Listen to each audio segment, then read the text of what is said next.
तो चलिए दोस्तों, काफ़ी लंबे समय के बाद तो आंसर की आई है, तो उसमें भी हम लोगों को क्या 2-3 क्वेश्चंस जो हैं वो रॉन्ग है, ठीक है। तो इसमें जो रॉन्ग आंसर की आई है उसके लिए देखिए हमें करना क्या है। तो यहाँ पे हम लोग जो डिस्कस करेंगे डिटेल में आंसर की डिस्कस करने वाले हैं, और वो भी पेपर के साथ में। तो वहाँ पे देखना है कि कौन कौन से ऐसे आंसर्स गलत आए हैं और उन गलत आंसर्स के लिए हमें करना क्या है, ठीक है। तो रॉन्ग आंसर्स के लिए भी हमें अप्लाई करने के लिए कुछ डेट दी गई है, तो चलिए लास्ट में वो भी आप लोगों को मैं दिखाऊंगा। तो चलिए देखते हैं इसमें कौन कौन से क्वेश्चन गलत भी आए हुए हैं। तो ये आप लोग फाइनली अपनी आंसर की चेक कर सकते हैं। तो चलिए एक क्वेश्चन हम लोग स्टार्ट करते थे। पहला क्वेश्चन पूछ रहा है कि 41 में which one of the following electrolytes will be the most effective in the coagulation of the H2O3। तो ये तुम्हारा नेगेटिव साल है, इसके लिए पॉजिटिव साल को ही चाहिए था, तो इसका करेक्ट ऑप्शन बिल्कुल बी सही आया हुआ है। इफ़ दूसरा वाला क्वेश्चन क्या है कि ये तुम्हारा एंट्रोपी वाला था, जिसका करेक्ट ऑप्शन तुम्हारा 42 का डी वाला था। एंट्रोपी इंक्रीज़ करेगी, वो भी कितने से 5.74 से। तो ये काफ़ी इजी क्वेश्चन था, डायरेक्ट फार्मूले से आप लोग लगा सकते थे इसको। तो चलिए नेक्स्ट क्वेश्चन क्या 43 का जो करेक्ट ऑप्शन हमारा बी है वो भी बिल्कुल सही है। 44 में क्या है वेस्ट, ये तुम्हारा gives the SN1 reaction, SN1 की रिएक्शन के लिए 44 का हमारा डी वाला करेक्ट ऑप्शन सही है। 45 में कह रहा है बेकेलाइट्स के लिए तुम्हारा क्या क्या चाहिए, ये तुम्हारा 1 और 3 बिल्कुल सही है miss. Phenylformaldehyde. Identify the best conditions for the following complex transformation के लिए। तो फॉलोइंग ट्रांसफॉर्मेशन के लिए हमें पता है Br2NaOH, ये कौन सी रिएक्शन है तुम्हारी, ये हॉफमैन ब्रोमोमाइड रिएक्शन है, जो कि तुम्हारा सी बिल्कुल सही लिखा हुआ है। 47 का करेक्ट ऑप्शन हमारा सी है, जो कि बिल्कुल सही है, काफ़ी इजी क्वेश्चन था। 48 का करेक्ट ऑप्शन सी है। 49 का करेक्ट ऑप्शन ए है, CuCl NaCl and then NF। उसके बाद 50 में जो करेक्ट ऑप्शन तुम्हारा एफ सेंटर है। 51 का करेक्ट ऑप्शन तुम्हारा सी वाला है। 52 में आप लोग करेक्ट ऑप्शन देख सकते हैं कि वांट हाफ इक्वेशन ये जो दी है ये गलत तुम्हारा था, क्योंकि नॉट मैच पूछ रहा था ना, तो वांट हाफ ये नहीं होती है। तो उसके बाद 53 का सी वाला करेक्ट ऑप्शन था। 54 का करेक्ट ऑप्शन था तुम्हारा बेंजोइल ब्रोमाइड। उसी तरीके से 54 में 55 का जो करेक्ट ऑप्शन था डी वाला था। 56 का करेक्ट ऑप्शन तुम्हारा डी वाला था। 57 का करेक्ट ऑप्शन बी वाला है। वैसे पीआर थ्योरी के अकॉर्डिंग जो तुम्हारा tetrahedral shape, ideal tetrahedral shape तुम्हारा 58 का बी करेक्ट ऑप्शन था। 59 का करेक्ट ऑप्शन तुम्हारा ये तुम्हारा डी वाला है, गोल्ड नंबर। 60 क्वेश्चन में जब आप सॉल्व करेंगे तो 48 और आएगा। अब क्वेश्चन नंबर 61, ये क्वेश्चन डाउटफुल है। डाउटफुल क्या गलत आया ही है, इसकी आंसर की गलत आई है। देखिए इसमें क्या है, तो क्रिटिकल वॉल्यूम आप लोगों को पता है कि नॉट मैच, तो नॉट मैच एक तो ये तो मैच नहीं कर रहा था, ये तो बिल्कुल सही था। उसके साथ साथ एंट्रोपी जो यूनिट की एंट्रोपी की जो यूनिट होती है वो हमने पता है क्या फार्मूला होता है, क्यों बटे टी मीन्स S=Q/T, क्योंकि हम लोग जानते हैं यूनिट जूल होती है। अगर मोल में भी दिया हो तो जूल पर केल्विन पर मोल होता है, ठीक है। इसको सॉल्व करने अगर ऊपर ले जाया जाए तो जूल पर केल्विन इन्वर्स मोल इन्वर्स, ये इसका करेक्ट ऑप्शन होता है। लेकिन यहाँ पे क्या दिया, जूल इंटू केल्विन इंटू मोल इन्वर्स, तो जूल इंटू नहीं होता है, ठीक है, जूल इन्वर्स होता है। तो यहाँ पे आप लोगों को क्या करना है, आप लोगों को यहाँ पे कंप्लेंट करना है, क्वेश्चन नंबर बताना है आप लोगों को अपनी सीरीज़ के अकॉर्डिंग। हाँ, अपना करेक्ट ऑप्शन कौन सा है ये दिखाना है। उसका जो है एविडेंस आप लोग कहीं से भी गूगल से उठा लीजिए, किसी बुक से उठा लीजिए, सब कहीं से आप लोगों को एविडेंस भी मिल जाएगा। तो ये ऑप्शन इन लोगों का जो है गलत हुआ है, तो इसमें दोनों करेक्ट रॉन्ग ऑप्शन दिए हुए थे, तो दोनों इसके सही ऑप्शन माने जाएंगे, ठीक है। तो यहाँ पे आप लोगों को कंप्लेन करना है। 62 में देख लीजिए जो करेक्ट ऑप्शन बिल्कुल सही दिया हुआ है। और 63 में मायोग्लोबिन में तो आयरन पाया जाता है, ये भी सही था। 64 में आप लोग देख सकते हैं कि इसका करेक्ट ऑप्शन क्या है, ये इसका जो करेक्ट ऑप्शन आया है वो डी है। विटामिन ए की वजह से कलर ब्लाइंडनेस क्योर होता है। तो आप लोगों को पता होगा विटामिन ए की कमी से जो बेरी होता है, जिसमें लाल होता क्या है, जो नाइट जब होती है तो दिखना थोड़ा कम हो जाता है। तो बहुत लोग जो है ये दिख रहा होगा कि करेक्ट ऑप्शन है, लेकिन यही रॉन्ग था, क्योंकि यहाँ पे विटामिन सी की कमी से जो होती है कलर ब्लाइंडनेस होता है। तो ये भी यहाँ पे करेक्ट ऑप्शन जो इसका डी वाला हो जाएगा। 64 के बाद आप लोग देख सकते हैं 65, तो 65 में करेक्ट ऑप्शन हमारा बी वाला है। 66 में क्रोमियम इसका करेक्ट ऑप्शन था। 67 में देख सकते हैं यहाँ पे बहुत लोगों को कन्फ्यूज़न हुआ है, वाई बी, ठीक है, ये यटरबियम था। तो ये हम लोगों का जो था ये हमारा पता है हम लोगों को कौन सी सीरीज़ का है, एफ ब्लॉक का एलिमेंट है। मीन्स ये 4F ब्लॉक का एलिमेंट है। जब 4F ब्लॉक के एलिमेंट की ये तुम्हारा क्या था, AC तुम्हारा लिगेंड था। AC को हम लोग इस तरीके से लिखते हैं। तो जब ये 4F ब्लॉक के एलिमेंट जब किसी के साथ रिंग बनाते हैं तो ये स्टेबल रिंग्स होती हैं।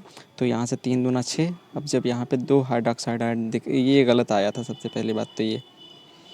अब देखिए ये गलत आया था, जिस वजह से बहुत लोग धोखा खाए हैं।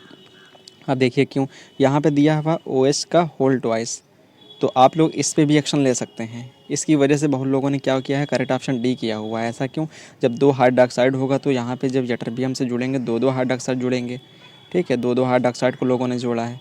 अब उसके साथ साथ जो हमें पता है ये बाइडेंटेड लिगेंड है, 2 3 6 6 यहाँ से जुड़े, 2 ये वाले, तो कितने हो गए टोटल 8, जिस वजह से लोगों ने कोऑर्डिनेशन नंबर इसका ऐड किया हुआ है।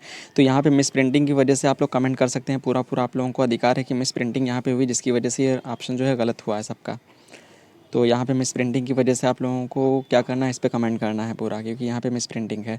तो 67 का करेक्ट ऑप्शन इसलिए जो आया है बी है, क्योंकि यहाँ पे OS ना हो के ये OS2 है, ठीक है, क्योंकि जिसमें OS2 है तो इसका मतलब एक ही लिगेंड जुड़ा है, 3 दूना 6 इसके, ठीक है, एक साथ वहाँ वाटर जुड़ जाएगा तो 7 कोऑर्डिनेशन नंबर है, ऐसे कोई भी लगा देता, लेकिन ये मिस प्रिंटिंग आया जिसकी वजह से ये गड़बड़ है।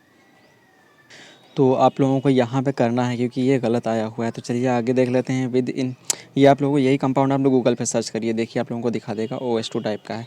तो with increase of the temperature surface tension of the liquid क्या होता है, डिक्रीज करता है, तो 68 का करेक्ट ऑप्शन बी हो जाएगा। 69 का करेक्ट ऑप्शन जो तुम्हारा है वो सी वाला है, ये सॉलिबिलिटी का आर्डर दिया हुआ है। 70 का करेक्ट ऑप्शन तुम्हारा इंटरमोलिकुलर फोर्सेस की वजह से, करेक्ट ऑप्शन तुम्हारा 70 का डी वाला है।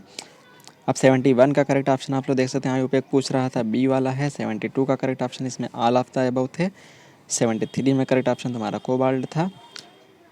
74 का करेक्ट ऑप्शन जो है हमारा ए वाला है। 75 का करेक्ट ऑप्शन हमारा बी वाला है। 76 का करेक्ट ऑप्शन जो है चार्ज ट्रांसफ़र ट्रांजिशन, इसमें बहुत लोग कंफ्यूज हुए हैं। देखिए अब साफ साफ लिखा होता है ligand to metal charge transfer complex बनता है, metal to ligand charge transfer complex बनता है, ligand to ligand, metal to metal, इस टाइप के हम लोग पढ़ते हैं चार्ज ट्रांसफ़र कॉम्प्लेक्स। तो यहाँ पे बहुत लोगों को कन्फ्यूजन हुआ, तो इसका करेक्ट ऑप्शन ट्रांजिशन के साथ आया, ना कि कॉम्प्लेक्स के साथ, होता फाइनली ट्रांजिशन है, ठीक है। तो इसका करेक्ट ऑप्शन जो है चार्ज ट्रांसफ़र ट्रांजिशन है, जो कि आया 76 का है। अगर आप लोगों को कहीं से एविडेंस मिलता है कि कॉम्प्लेक्स है तो आप लोग वो भी शो कर सकते हैं। 77 में करेक्ट ऑप्शन तुम्हारा पूछ रहा है पाई बॉन्डेड आर्गन मेटल, ये तो इसमें करेक्ट ऑप्शन 77 का डी वाला था। 78 में जो करेक्ट ऑप्शन आया था वो भी डी वाला था। 79 का जो करेक्ट ऑप्शन सी वाला है। देखिए यहाँ पे बहुत लोगों को कन्फ्यूज़न हुआ था 79 में, तो 79 का करेक्ट ऑप्शन सी है। 70 अब कौन सा है, 80 में करेक्ट ऑप्शन तो 40 मिनट्स आया हुआ है, ये बिल्कुल सही है। अब 81 का करेक्ट ऑप्शन तुम्हारा जो है ए वाला है। उसी तरीके से आप लोग देख सकते हैं 82 में जो यहाँ पे भी कन्फ्यूज़न आया, देखिए यहाँ पे क्या लगा हुआ है, इलेक्ट्रोनेगेटिव एलिमेंट लगे हुए हैं, तो ये क्या कर सकते हैं, रिवर्स हाइपर कॉन्जुगेशन कर सकते हैं यहाँ पे, ठीक है। तो ये वाला भी ऑप्शन थोड़ा सा डाउटफुली है, लेकिन जो है ज़्यादातर पॉसिबिलिटी है कि ये इसमें होता है, इसमें तो एग्जैक्टली सही है, लेकिन यहाँ पर क्या रिवर्स हाइपर कॉन्जुगेशन तो होता है, लेकिन क्या इसमें कोई और नेगेटिव चार्ज प्रेजेंट है। तो यहाँ पर भी सेम केस है, जब इलेक्ट्रोनेगेटिव एलिमेंट्स एडजेसेंट पोजीशंस पर लगे होते हैं तो वहाँ पर भी हाइपर कॉन्जुगेशन जो है हो सकता है। तो ये जो है थोड़ा डाउटफुल है, लेकिन इसका करेक्ट ऑप्शन जो है यहाँ से डी दिया गया है। तो 83 में आप लोग देख सकते हैं which one of the following pair is not correctly match, तो इसका करेक्ट ऑप्शन ए था। 83 का 84 के बाद कह रहा है which one of the following is most acidic in nature. तो देखिए यहाँ पे पूछ रहा था सबसे ज़्यादा एसिडिटी किसकी है, तो मैंने बताया था ये आर्थो एसिड है, ठीक है। तो आर्थो एसिड में सबसे ज़्यादा एसिड तो यही होते हैं, लेकिन उनमें भी 2 ग्रुप लगा दिए गए। तो यहाँ पे पॉसिबिलिटी ये थी कि सी डबल बॉन्ड OH ये लगा हुआ है, उसके बाद अगली पोजीशन आर्थो पे तुम्हारा नाइट्रो ग्रुप लगा हुआ, तो यहाँ पे हाइड्रोजन बॉन्डिंग के चांसेस थे, लेकिन उसके साथ साथ ही ये भी थे यहाँ पे, क्योंकि यहाँ पे क्या है, इसका -R -I इफेक्ट इसका लग रहा है यहाँ पे क्या है, इसका -I इफेक्ट तो लगता ही है, साथ साथ इसका, ठीक है, यहाँ पे प्लस, ठीक है, R इफेक्ट भी शो कर सकता है। ये किसकी वजह से, because of presence of the lone pair of the electrons. तो यहाँ से होता क्या है, तो यहाँ पे क्या करेगा, इलेक्ट्रॉन पुश भी करेगा, लेकिन यहाँ पे केवल इलेक्ट्रॉन विड्राइंग कैरेक्टर है, जिसकी वजह से इसका हम लोग pKa देखते हैं, तो इसका pKa जो आता है वो 2.89 आता है, और इसका हम लोग pKa देखते हैं तो इसका pKa आता है कितना, 2.16। तो यहाँ से देख सकते हैं क्या, जितना कम pKa होगा उतना ज़्यादा स्ट्रॉन्ग एसिड होता है, तो सबसे ज़्यादा स्ट्रॉन्ग एसिड का करेक्ट ऑप्शन यहाँ पे आ रहा है बी वाला, ठीक है। तो ये सही है, यही ऑप्शन भी आया है। उसके बाद 85 में इलेक्ट्रॉनिक कॉन्फ़िगरेशन जो इसका करेक्ट ऑप्शन सी था। 86 में करेक्ट ऑप्शन ए था। 87 का करेक्ट ऑप्शन तुम्हारा डी है। अब 88 में pKa फॉर द ये इतना दिया था, यहाँ से इसका करेक्ट ऑप्शन जो दिया गया है वो 8.37 था, ठीक है। उसके बाद जो है 89 का करेक्ट ऑप्शन तुम्हारा डी वाला है, 89 है। उसके बाद 90 का करेक्ट ऑप्शन बी वाला है। उसके बाद 91 का करेक्ट ऑप्शन ए वाला है, सॉरी बी वाला है। और 92 का जो करेक्ट ऑप्शन है वो बी वाला है। 93 का जो करेक्ट ऑप्शन है यहाँ पे वो भी सी वाला है। उसके बाद आप लोग देख सकते हैं कि 94 में करेक्ट ऑप्शन ये जो दिया है तुम्हारा जिगलर नाटा कैटलिस्ट बी वाला है। 95 में तुम्हारा सी वाला है। 96 में ऑल ऑफ अबव है। 97 में HEBR है, यही केवल दोनों शो करता है। और फ्रैंकल डिफेक्ट भी दिखाता है, शॉर्ट की भी दिखाता है, तो फ्रैंकल पूछ रहा था तो यही था। 98 का करेक्ट ऑप्शन सी वाला है। 99 का करेक्ट ऑप्शन जो तुम्हारा है वो भी सी वाला है, क्योंकि यहाँ पे इलेक्ट्रोनेगेटिविटी डिफरेंस है, दोनों ही क्या करेंगे प्लस एम मेसोमेरिक इफेक्ट से स्टेबलाइज करेंगे, लेकिन इसकी इलेक्ट्रोनेगेटिविटी कम है तो या बहुत ज़्यादा आसानी से इलेक्ट्रॉन डोनेट कर पाएगा, इसका मतलब क्या है ज़्यादा स्टेबलाइज करेगा ये। 100 में देख सकते हैं इसका करेक्ट ऑप्शन क्या है तुम्हारा डी वाला है। उसके बाद 101 में इसका करेक्ट ऑप्शन तुम्हारा 1 है। उसके बाद 102 में देख सकते हैं इसका करेक्ट ऑप्शन बी वाला है। 103 में क्या देख सकते हैं इसका करेक्ट ऑप्शन डी है। अब 104 में देख सकते हैं इसका करेक्ट ऑप्शन बी वाला है। उसी तरीके से 105 में देख सकते हैं सुक्रोज इसका करेक्ट ऑप्शन है। 106 में देख सकते हैं NiCN4 है, क्योंकि देख सकते हैं क्या यहाँ पे क्या करेगा ये वीक, ये तुम्हारा क्या काफ़ी स्ट्रॉन्ग फील्ड लिगेंड है। स्ट्रॉन्ग फील्ड लिगेंड है, क्या करा देगा पेयरिंग करा देगा, जिसकी वजह से सारे अनपेयर्ड इलेक्ट्रॉन ख़त्म हो जाएंगे, तो इसलिए जो है μ0 यही शो करेगा, डायमैग्नेटिक होगा। उसके बाद देख सकते हैं 107 में बहुत ज़्यादा कन्फ्यूजन हुआ होगा सिनर्जेटिक इफेक्ट में, तो यहाँ पे बोहर इफेक्ट, कॉपरेटिव इफेक्ट, हिल कांस्टेंट, ये तो हम लोग जानते हैं जब हीमोग्लोबिन की जो बाइंडिंग होती है ऑक्सीजन से, तीनों ही इफेक्ट हम लोगों को देखने को मिलते हैं, लेकिन सिनर्जेटिक इफेक्ट जो है काफ़ी अलग है। इसका मतलब होता है वर्किंग टूगेदर, ये थोड़ा डिफरेंट चीज़ है, तो इसका उससे कोई मतलब नहीं था। तो 108 में पूछ रहा था एक्टिनाइड्स कैलिफोर्नियम, तो एक्टिनाइड्स का है, ये भी सही ऑप्शन है ए इसका। 109 का करेक्ट ऑप्शन हमारा सी वाला है। 110 में जो करेक्ट ऑप्शन है माल्टोस था। 111 का करेक्ट ऑप्शन हमारा ए वाला है 3412।